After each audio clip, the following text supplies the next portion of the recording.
a e votoni kryeparlamentarin lëvizjes vendosje? Dëgjoj, vendimi i gjykatës kushtetuese lidhur me pozitën e kryeparlamentarit është i qartë. Ai takon grupit më të madh parlamentar.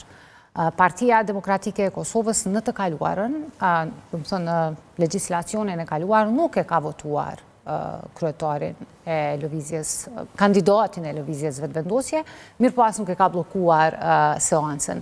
Ne vendimin për këtë çështje do ta marrim ditën e hënë, sido që të jetë, përtej numrave, përtej votimeve për një pozitë a për pozitën tjetër, sinqerisht, Partia Demokratike e Kosovës insiston që debati të kthehet tek çështjet e rëndësishme. Cilat janë çështjet e rëndësishme sot? Sot është e rëndësishme që një qytetar i cili merr një pagë mesatare e ka vështirë ta kaloj muajin. Një pensioner duhet të zgjedhë mes barnave edhe ushqimit.